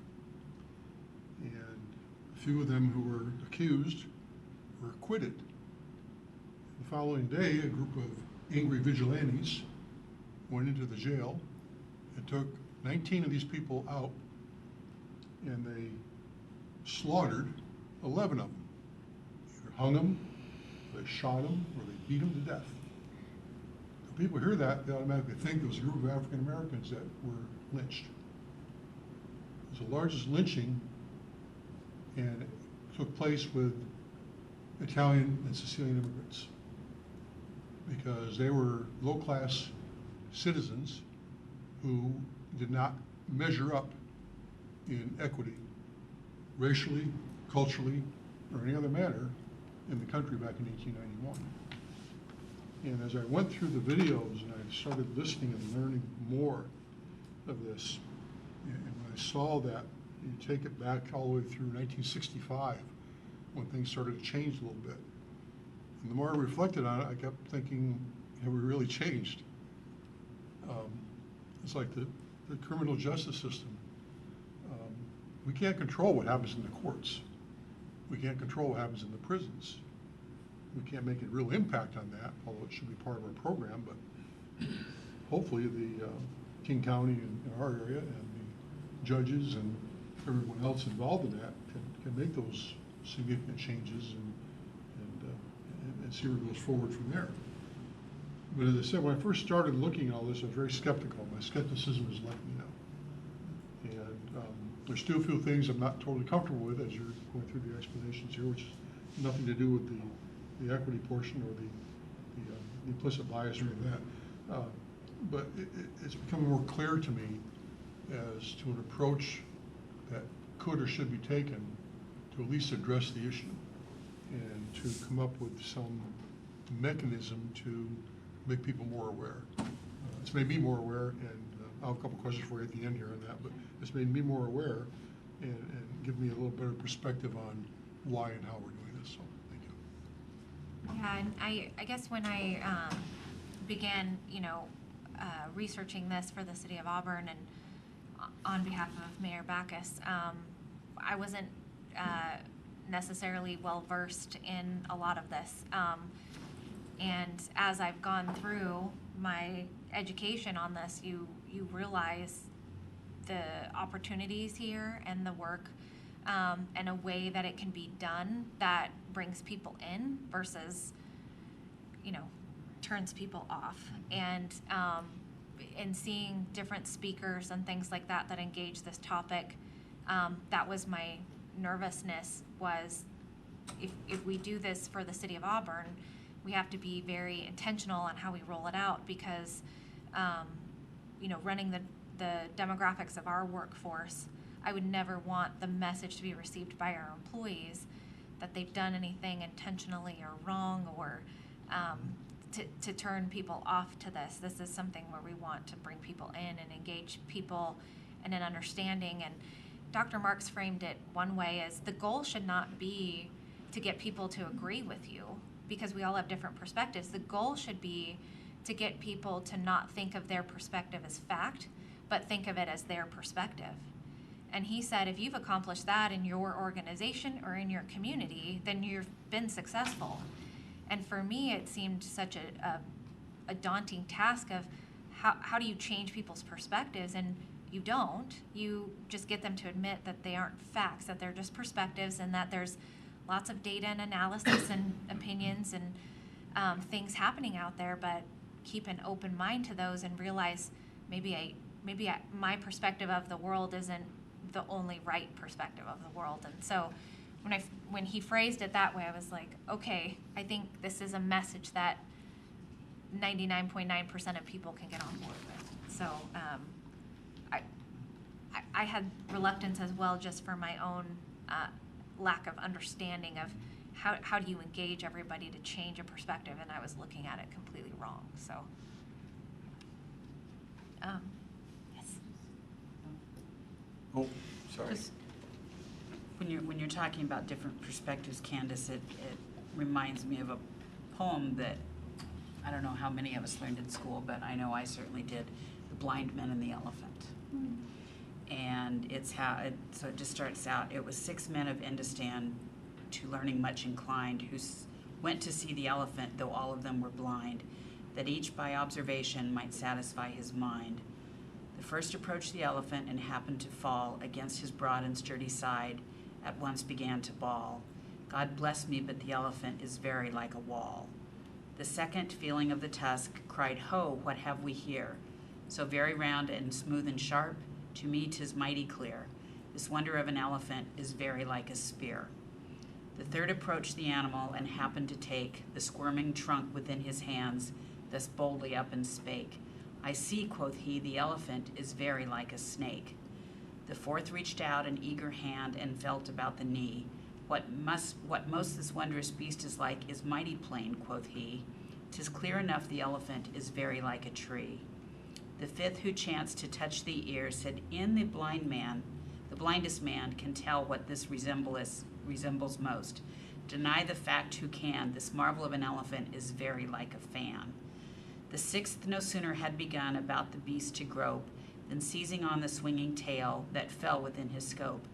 I see, quoth he, the elephant is very like a rope. And so these men of Indostan disputed loud and long, each in his own opinion, exceeding stiff and strong, though each was partly in the right, and all were in the wrong. So often in theologic wars, the disputants, I ween, rail on in utter ignorance of what each other mean, and prate about an elephant not one of them has seen. So it doesn't mean that any one perspective is wrong, but it doesn't mean that it's a whole perspective from anyone. That we each have our own place, our own backgrounds. My husband and I grew up in different parts of King County, and our perspectives and the way that our opinions have been formed over years have been completely different. And it doesn't mean that his are right or mine are wrong. It simply means that we have come at this from different perspectives. So I'm always brought back to the Blind Man and the Elephant poem when we're thinking about this. So thanks for indulging me. Okay, continue, please. Yes, thank you. So they talk about frames too, and sometimes frames don't have to make logical sense. For example, some Social Security recipients vote against social spending. So, it's not necessarily that, and we've talked about that you need to change people's frame. It's just pointing out some of those things where, well, if you feel that social programs are beneficial to you, then maybe they're beneficial to others, and maybe they'll agree or disagree, but at the same time, you can find that common ground and connection with people and their perspective. This is a long-term project. We've spoke a lot about each of our perspectives and how they've been shaped over years, and we're not asking people to change perspectives. We're just asking them to recognize that their perspective is not an absolute fact. And so when you phrase it that way, it's actually a really reasonable goal that we're trying to have with this program. Talking about race in a productive way, a lot of the research has shown when you engage it directly and you talk about it in a productive way, that's really where a lot of change happens in people's frames. I'll kind of skip through this real quick. So examples of race frames, common race frames that people have when they're talking about race is number one, racism and racial inequity are things of the past since white people are doing worse than people of color. Disparities caused by culture behavior, for example, poor Black and Latino youth don't do well in school because their families don't value education. Number three, disparities are inevitable and or natural. Some group has to be at the bottom or self-segregation. And number four, programs helping people of color are unfair to whites, aka reverse discrimination. So in response to those frames, because those are deeply held beliefs or perspectives by a lot of individuals in our community. And so how do you tread lightly on that very difficult subject? And so GARE has a acronym ACT, Affirm, Counter, and Transform. So this is the sensitive nature that we would take in this program that Bernardo has reflected, that Dr. Pond and Dr. Marks have both reflected. So affirm, you want to start with the heart. What's a common ground that we can all connect on? The health of our children, families, and loved ones depend on the environments in which we live. We can all agree on that. Number two, how did we get here in simple terms? So talk about, historically low-income communities of color have been the dumping ground for environmental hazards. And then the counter, so that shared fate. So people of all races want to live in a clean environment with decent housing, good jobs, and that's things that unite us in our humanity that make us all people. Number four, take on race directly. So having access to neighborhoods that support success shouldn't be determined by your race. Everybody should have a clean, healthy neighborhood. We can all agree on that. And then transform. So this is reframing the winners and losers, so it's not us versus them or anything like that. It's that corporations should be held accountable for the fact that they're even doing this in the first place. So we end with the heart and the solution, which is joining in support of legislation that brings accountability to these corporations. So this is how you take an issue of race and turn it into something that we can all collectively agree on to move forward in the best interests of communities. I know Bernardo talks a lot because when we've had a lot of conversations, he talks a lot about the transformational approach. And so for me, I tend to be somewhat objective sometimes, so I need to see what that actually looks like from criteria. So transactional approach solves, it's usually task level things. Transformational approach are those big systemic changes. So an example of those, so we talked a little bit about some agencies have tried to create equity in contracting. So the contractors that they do work with from a government agency, from taxpayer funding standpoint. So, we could invite people, women, minority business owners to apply for contracts. We could post on those sites, we could network, we could encourage those people to apply. But the transformational problem is a package of policy changes, increased capacity for women, minority business enterprises in the city to compete, and strengthen those relationships between the city and those groups. So that's really that transformational approach.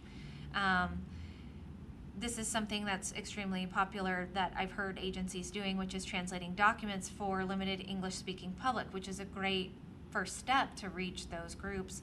But that transformational approach would be sustain relationships with those groups in our community and hiring individuals that reflect those communities. So if we have a question to be able to ask, we can go to that community group directly and say, how is it best to outreach with your group? Or when we have employees that represent a different racial background, that we can ask them, where is the best way to engage groups like yours? One of the other items that you may have heard a lot of is ban the box legislation. and that systemic approach would be creating a criminal justice system where we don't even need to take action like that. Let's take a 5-minute break. Sure. 5 minutes. We'll come back at 7:20.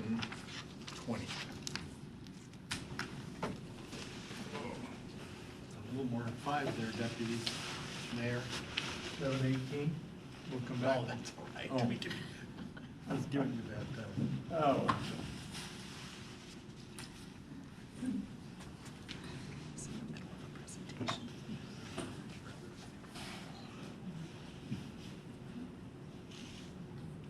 No, I think slides. Larry, did you learn that poem in school? I did, yeah. Did you ever hear it, Claude? I had not. Learned it in grade school. It's just really how people can look at things differently. It doesn't just relate to, issues of racial equity. It's about, It's everything. Bring different perspectives. Absolutely, and they're all valued, Yeah. right? Because every one of these men had a different perspective on the elephant. None of them was wrong. No. Yep. I'm guessing I missed it. Huh?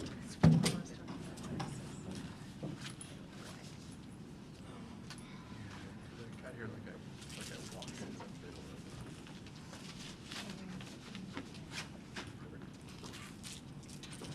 Yeah, 'cause my calendar does say 7 o'clock tonight. I have more slides this I way. know.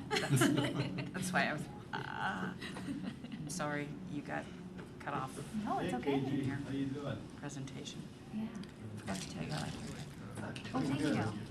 Big change.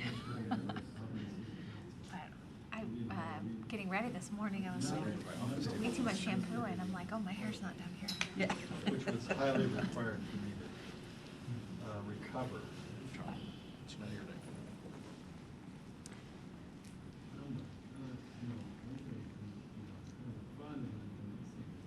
This was a fun night. Are you feeling better? Yeah. I was doing pretty good today. I spent a lot of time down yesterday. Takes all the pressure off. So the past 2 days, I watched the entire Netflix series of Imposters. Oh. You gotta love binge watching. You know, I'm allergic. it was pretty good. You just gotta. Because you know what happens? Today's not too bad. I break out into handcuffs. That's what I was left on. Fortunately, last night it didn't go, but I felt. I was bouncing. I wasn't too Use your rigid. badge and just go around. I should have done that. I was bouncing in my seat. People says is a badass, isn't she? Here's one that I used to do all the time. I thought it was something. Marcus might have been a little, bowled over a little bit by, I don't know, the gayness of it. You know, we've come a little ways. There's still a lot of work. Well, good, I'm Yeah, glad. and I feel pretty hopeful about, I got a lot of stuff done over now. I really enjoyed Dr. Couldn't Mark's remember, so I training. wasn't sure. Felt really hopeful after that, Check that it there's a in. way to do this that Anyway, it was is really nice inclusive, you know? I enjoyed that tape, that video that you sent us. That really even helped me, Yeah, you know, so like Claude was saying, where you grew up, I also grew up in Texas where Mexicans were in this block, whites.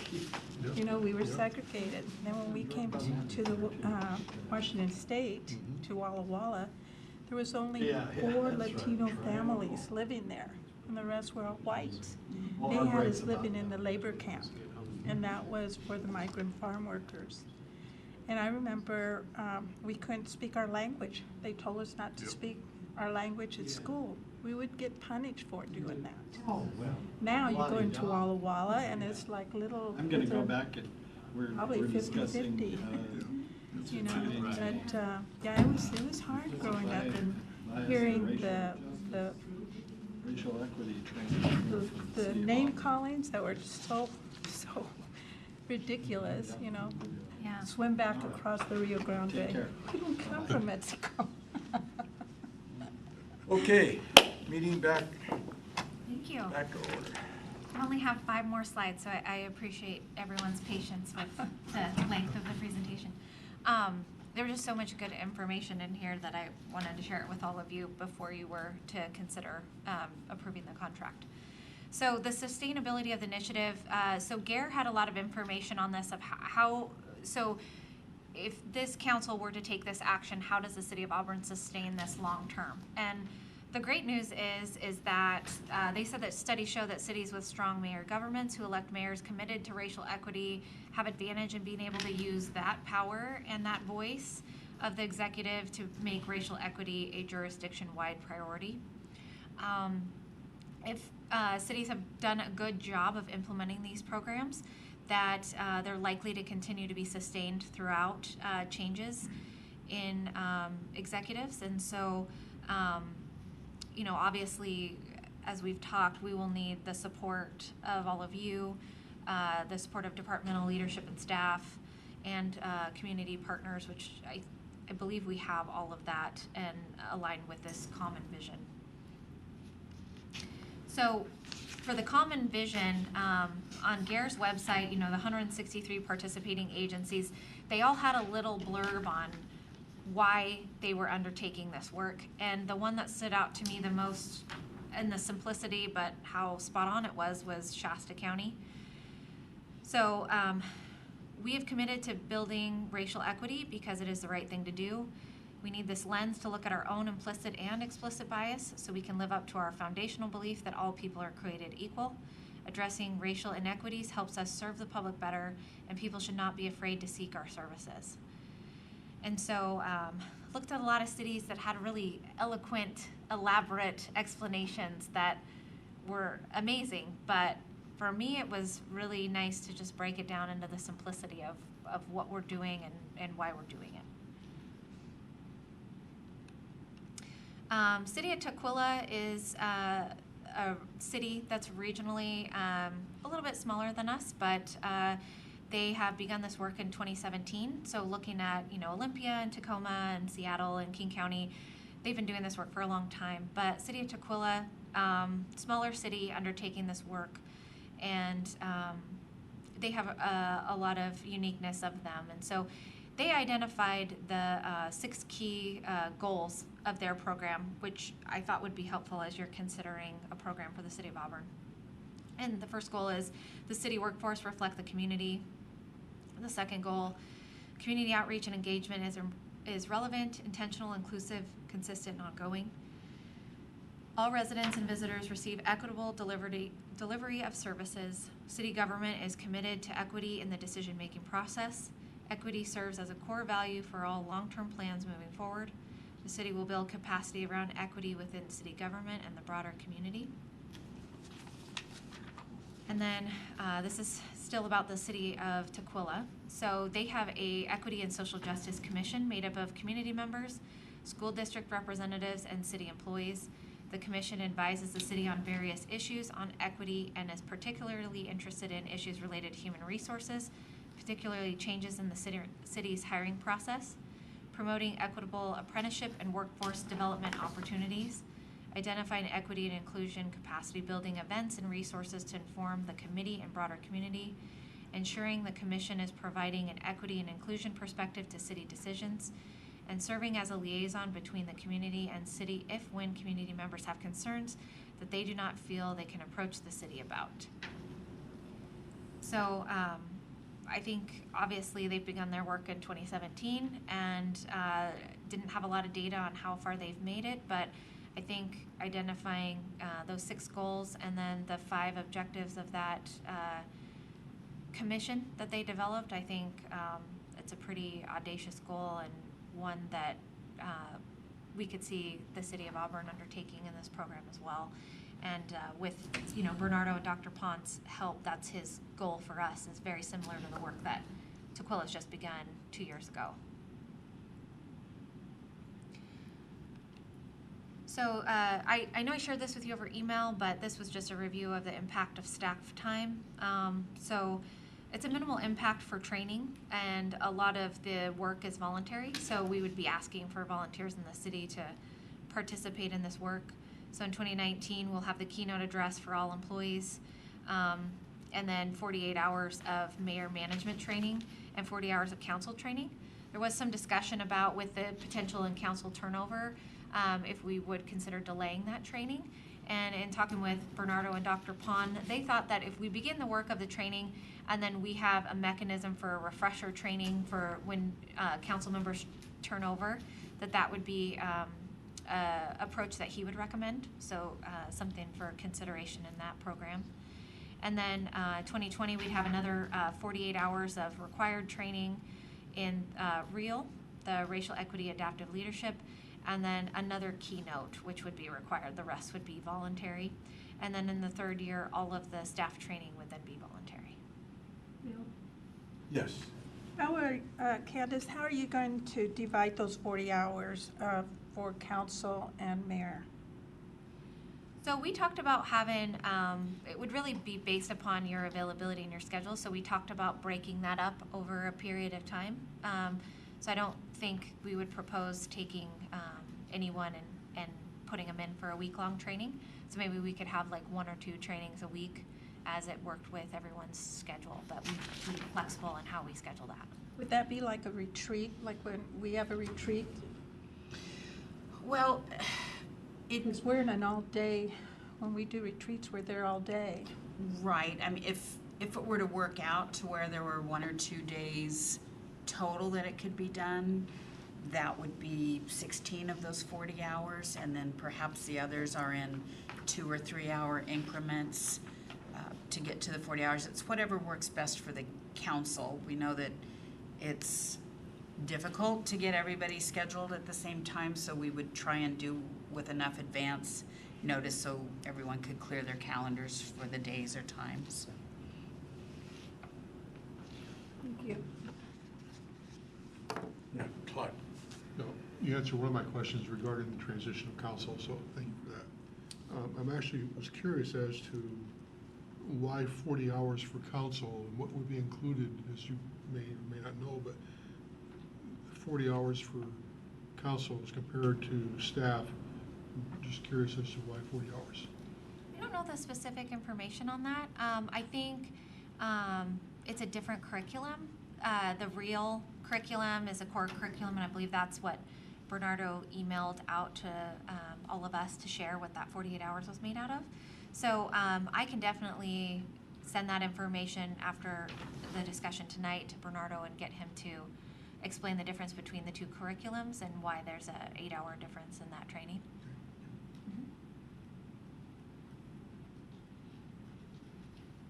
Oh, any further questions, statements, comments? Okay, Thank you. thank you very much. Thank you. Okay, now, are there any other discussion items in the council? Mayor, new business, I don't think we have any. So we'll go to the matrix.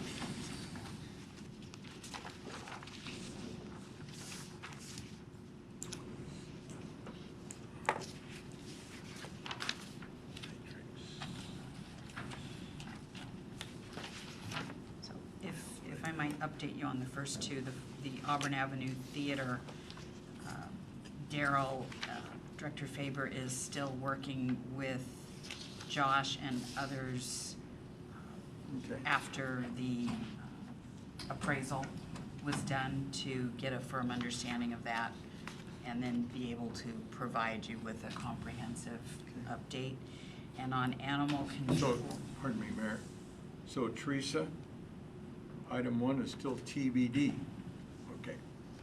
Okay, sorry, Mayor. Yeah, we went over these in the directors meeting this morning, so I just wanted to give you an update. Yep.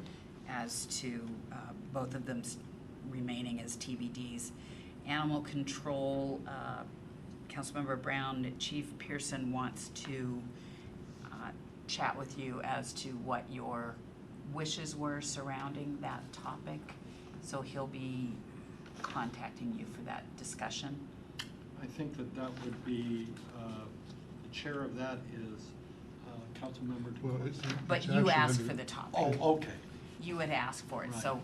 Chief Pearson just wants to make sure that he's covering what you were asking Okay. for. Sounds good. Animal control is actually under municipal services, not under public Yeah. works community development. Okay, Yeah. So that should be the gold on the matrix. okay. Okay, item 3 is ongoing. I didn't get any input from Chair Wales or Chair Holman, Vice Chair Holman. Emergency, item 4, emergency management training. That will be on June 10th.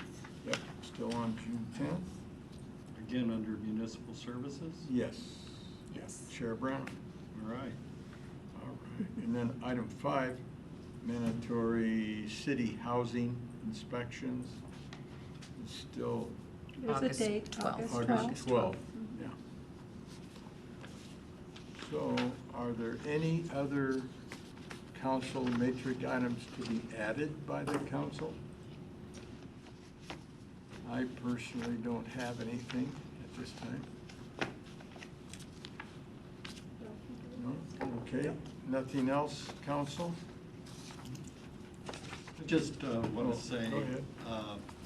I appreciate the hard work of our HR director, and there's a lot of work involved there, so thank you for that. Indeed. Okay, hearing no more matrix discussion, we're adjourned. 7:30.